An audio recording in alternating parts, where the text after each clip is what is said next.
오늘 금요일입니다. 한 주간의 언론 보도 분석하고 비평하는 와치독 시간입니다. 알파고 신하 씨 외신 기자 나오셨습니다. 안녕하십니까? 네, 안녕하십니까? 예, 정상근 전 미디어오늘 기자 함께합니다. 안녕하십니까? 네, 안녕하십니까? 예, 두 분은 사전 투표하셨어요? 본 투표하셨어요? 아니면 투표를 거부하셨어요? 일단 선배부터 말씀해 주시죠. 저는 투표를 못했습니다. 못했어요? 네, 다른 지역에 살고 있기 때문에. 아, 이 보궐선거에 해당되지 않으니까. 네, 네. 아, 그럴 수 있죠. 예, 할 수도 없고 그러면. 할 수도 없고요. 예. 저는 알파고 기자 놓쳤습니다. 예? 저 놓쳤습니다. 놓쳤어요? 예. 알파고 기자는 투표권 있으시잖아요. 예, 저는 예. 정선 다 했었어요. 아, 그랬죠. 예. 이번에 이제 하려고 했는데 막판에 이제 아기를 등려하는 바람에 여러 가지 문제가 생겨서 시간 놓쳤어요. 그러셨군요. 자, 이번 선거 과정, 선거 운동 기간에 여러 보도들 엄청나게 네. 많이 쏟아졌고 또 이게 매체에 따라서 또 보도의 결도 좀 다른 것 같기도 하고 네네. 좀 살펴보도록 하겠습니다. 전반적으로 이번 선거 관련된 언론 보도 어떻게 보셨는지 정상환 기자는 어땠습니까? 근데 사실 이번 선거뿐만 아니라 항상 선거 때마다 느끼는 점이긴 한데요. 네. 그러니까 이 정치라는 게 특히 이제 선거는 이 정치인들이 무대의 주인공이긴 한데 그런데 또 한편 이 정치의 소비자들이 또 우리 국민들 아니겠습니까? 유권자죠. 네. 네. 근데 우리나라 정치 보도, 그러니까 선거 보도 같은 경우에는 이제 너무 이 소비자들이 아니라 공급자 중심으로 맞춰져 있다, 좀 그런 생각을 해왔었어요. 그래서 네. 이 소비자들에 대한 좀 배려가 낮은 그냥 단순히 이제 무대 위의 주인공들에 대한 그냥 이렇게 좀 그런 보도들의 초점이 좀 맞춰져 있는 것 같아서 그 점은 항상 좀 아쉬웠었습니다. 그 얘기는 그러니까 유권자가 궁금한 부분들, 유권자가 알아야 될 부분들, 아니면 유권자가 알고 싶지만 알 수 없는 부분들을 기자가 대신해서 네네. 질문하고 물어봐야 되고 확인해 줘야 되는데 그게 아니고 유권자에게 어떤 정보를 제공하고자 하는 무슨 후보 측 캠프라든가 정당이라든가 이런 쪽의 요구에 충실한 기사가 더 많았다는 뜻이 아닌가요? 네, 맞습니다. 사실 그게 그렇게밖에 될 수 없다고도 느끼는 게 네. 대체로 이제 선거 보도가 시작이 되면은 우리나라 언론들은 그 캠프의 출입 기자들을 이제 보내요. 각 캠프의 출입 기자들을 보내서 그 네. 출입 기자들이 일정을 체크하고 그다음에 이제 동선을 이렇게 후보들의 동선을 좀 따라다니는 좀 그런 형태가 많습니다. 그래서 네. 박영선 후보가 뭐했다, 오세훈 후보가 뭐했다, 이런 식의 보도는 많이 나올 수밖에 없죠. 많이 나올 수밖에 없는데. 그런데 정작 이제 서울 시민들이 좀 어떤 정책을 요구하는지 네. 또 어떤 것들이 필요한지 여기에 대해서는 이제 보도가 나오지 않고 있다라는 겁니다. 그건 다분히 그 후보자나 정당뿐만 아니라 언론사가 취재를 편하게 하기 위한 방법으로 그걸 좀 선호하는 게 아닌가라는 좀 저는 거부감이 좀 들기도 하는데 알파고 기자 어떻습니까? 아니, 그래도 좀 약간 일종의 그 여론조사 기관처럼 기자들도 진짜 그 정치인들만큼 이제 국민들한테 많이 물어봤었어요. 오늘은 이 후보가 이 말을 했는데 당신 어떻게 생각해요? 하고 양쪽의 생각을 이제 네네. 지지하는 발언하고 반대하는 발언에 국민들의 목소리를 이렇게 냈었어야 되는데 그것보다 너무나 좀 약간 후보 중심적으로 갔어요. 그러네요. 후보가 어떤 여러 가지 선거 공보물에 있는 부분들 이런 네네. 것들은 알리고 싶은 부분이지만 여기에 대해서 유권자가 이건 생각이 다를 수 있습니다. 또 현장에서 봤을 때는 이건 맞지 않을 수 있습니다라는 것들을 기자가 오히려 후보자에게 물어보고 확인하고 이건 왜 그렇게 했습니까라는 것들이 더 좀 바람직한 선거 보도가 아닌가 싶은데. 특히 해외에서는 이렇게 그 텔레비에 나와서 이제 토론을 하잖아요. 네네. 후보들이. 물론 이번에는 좀 약간 그런 토론 분위기보다는 단일화 과정에서 이제 토론들이 있었는데 네. 이제 다음 날에 이제 언론이 나와서 국민한테 물어봐요. 어제 토론 보셨는지 보셨다면 어떻게 생각하는지. 그런 면에서 좀 약간 약하지 않았을까 싶었어요. 저는. 이른바 죄송합니다. 우리나라 선거 보도에도 일종의 르포 기사라고 해서 민심을 들어봤다라고 네. 하면서 이제 시민들에게 이제 물어보는 거죠. 지금 어느 후보를 지지하고 왜 지지하고 또 이번 선거의 정신이 무엇인지 또 이런 얘기들을 많이 하는 기사들도 있기는 있어요. 있기는 있는데 다만 그보다 좀 더 하여튼 이렇게 독자들의 소비자이자 또 정치의 소비자인 국민들의 생각을 좀 더 뭐가 불편한지 또 어떤 면들이 있는지 좀 알아보자는 거죠. 그러니까 네.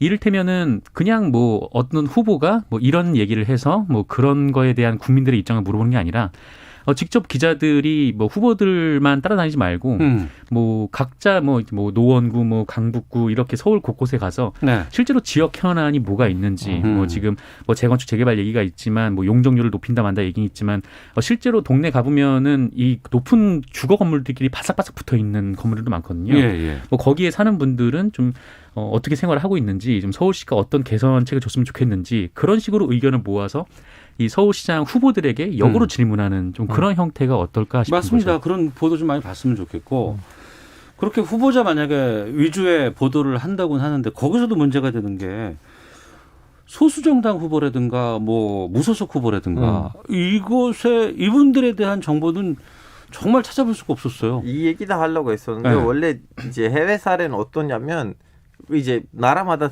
특색이 좀 다르긴 하지만 네. 주로 이제 예를 들면 후보는 10명이 있어요. 그리고 보도를 하면 안 되는 이렇게 3일인가 이틀인데 네.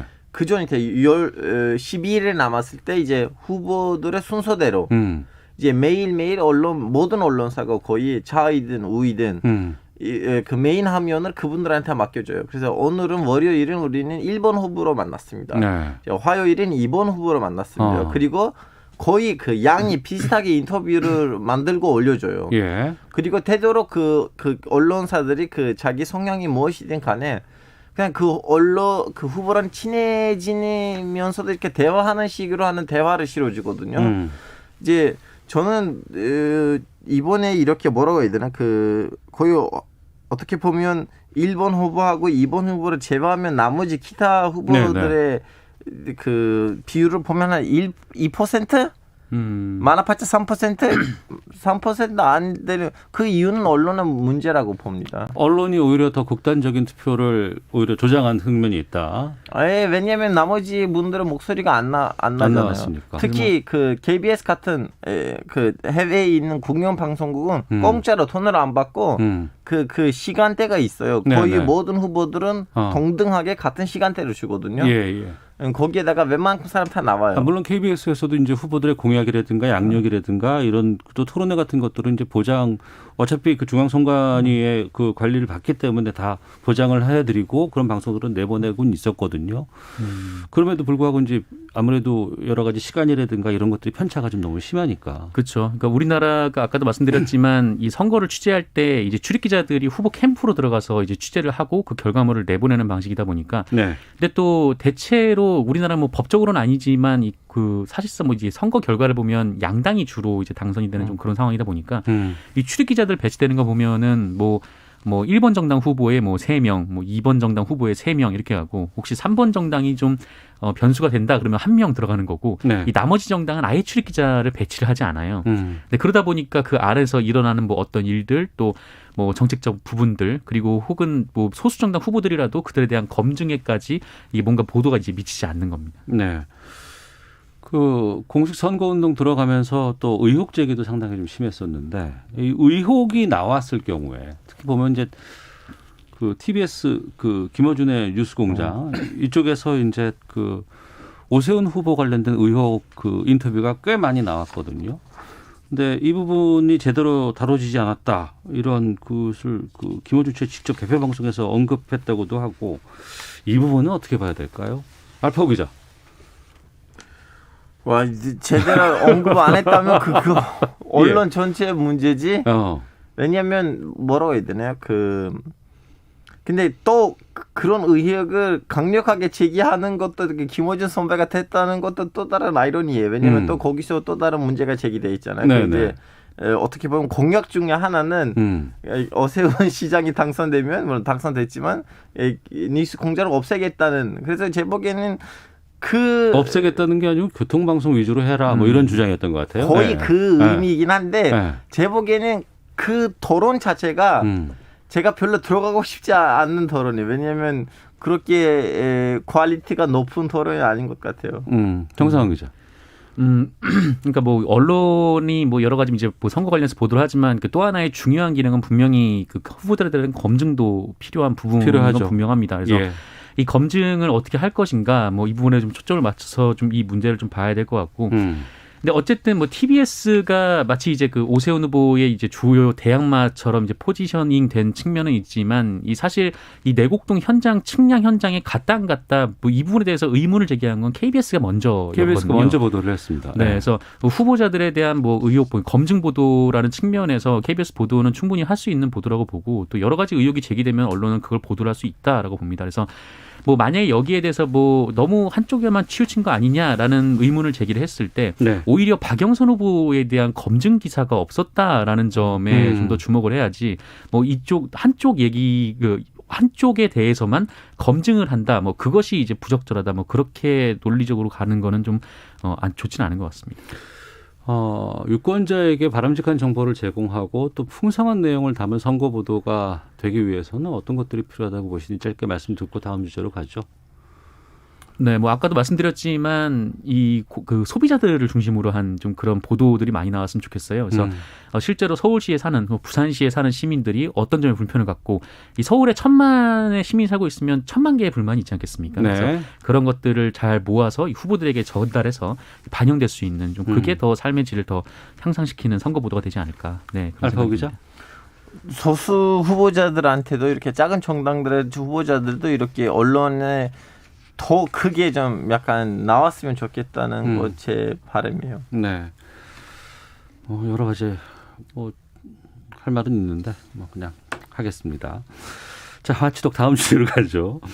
국내 언론이 최근 그 미국에서 발생한 그 아시아계 폭행 사건 혐오 범죄들 많이 있다는 거 이거 보도를 하는데 이런 보도를 내면서 가해자의 인종을 강조해서 또 다른 논란이 되고 있다고 하는데 이 내용을 홍콩 매체가 그러니까 대한민국 언론을 특정해서 이제 기사를 실었어요. 네. 정상훈 기자. 예. 홍콩의 매체가 이제 국내 언론을 좀 비평을 한 건데 이 사우스 차이나 모닝 포스트, 그러니까 홍콩의 유력지로 꼽히는 네. 이 매체에서 이제 다뤘습니다.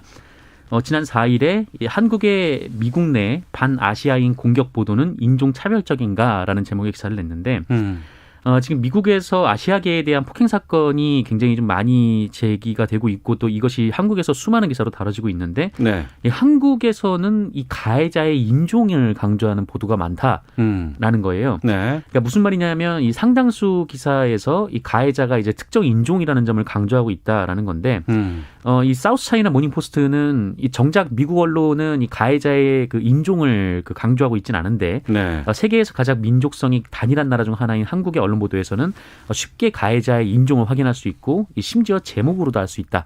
네, 이렇게 비평을 하기도 했습니다. 우리가 아시아계에 대해서 뭐 특정 범죄라든가 혐오 범죄라든가 이런 것들을 문제 삼고 하지 말아야 된다는 기사를 쓰는데 정작 그 내용에 대해서 아시아계 이런 것처럼 또 특정 인종을 강조하는 뉴스를 쓴다는 거 아니겠습니까? 네네. 사용한다는 거 아니겠습니까? 어느 정도의 보도가 보여요? 실제로 굉장히 많았습니다. 거의 제가 본 대부분의 언론에서 이 가해자의 인종을 강조하는 그런 보도가 나왔는데, 그 인종이 아니라 다른 인종인 경우가 있었거든요. 네. 근데 그런 보도 같은 경우에는 특정 인종을 언급을 하는 경우는 거의 못 봤어요. 그러니까 그 인종, 지금 이제 뭐 특정 거론되기는 그 인종일 경우에만 이 네. 대체로 언론이 어느 인종 뭐 어떤 사람이 이 범죄를 저질렀고 뭐 경찰에 체포가 됐다. 이렇게 지금 보도가 나오고 있는 상황입니다. 그러니까 제가 말씀드릴게요. 흑인들이 많이 공격하고 있다. 이렇게 네네. 지금 보도를 하고 있는 거 아니겠어요? 그런 거죠. 흑인들만 하는 것도 아니고, 예. 빈도가 높다고 해서 그게 또 반드시 또 흑인들로 이렇게 연결해서도 안 되는데 이런 보도를 계속 하고 있는 거 아니겠습니까? 선생님 여기서 지금 작은 틀하고 큰 틀이 하나 있어요. 예. 작은 틀은 저는 사실 다른 데서도 우리는 이 문제를 다뤘거든요. 왜 이렇게 흑인들을 많이 강조를 하냐. 몇 가지 사회 배경이 있는데 하나는 얼마 전에 또 흑인의 한 명이 그 경찰한테 이제 살해 당하면서 이제 흑인들이 잘못 살고 있다. 미국에서 흑인들이 너무 뭐라고 해야 되나 불쌍하다는 그런 목소리가 한국에서 냈었는데 그때 일부 언론계이나 아니면 평론가들이 논평가들이 아니야 지금 흑인들은 서양 사람들한테 인종차별을 하고 있지만 같은 흑인들도 아시아인들한테 하고 있다는 그런 소리가 나왔을 때 그 사람들 비판을 받았거든요. 그것을 이제 어떻게 보면 뒷받침하려고 하는 면도 있고 그리고 두 번째는 뭐라고 해야 되나 이제 미국에서 지금 이렇게 아시아인들 상대로 인종차별 폭행이 일어나면 미국에 대한 이미지가 미국이란 좀 관계가 쓸데없이 흔들릴까봐 야 거기 봐봐 이거 흑인들이니까 미국인들 아니야라는 그런 프레임돼 있어요. 근데 결론적으로 이 툴 프레임도 이 언론 보도에 있었던 그 비바람직한 이 모습을 정당화시키진 않아요. 이 문제뿐만 아니고 네. 앞으로도 예전에도 좀 그런 기사들이 있었는데 쓸데없이 그 가해자의 이제 종교를 얘기한다든가 아니면 가해자의 성적 취향을 말한다든가 네. 그 성적 취향이나 종교나 아니면 인종이 그 범죄에다가 영향을 안 미치거든요. 범죄는 범죄일 뿐인데 그런 것들이 있긴 있어요. 우리나라에서 좀 그런 걸 많이 좀 느끼시나 봐요. 있어요. 이거는 부정하지 맙시다.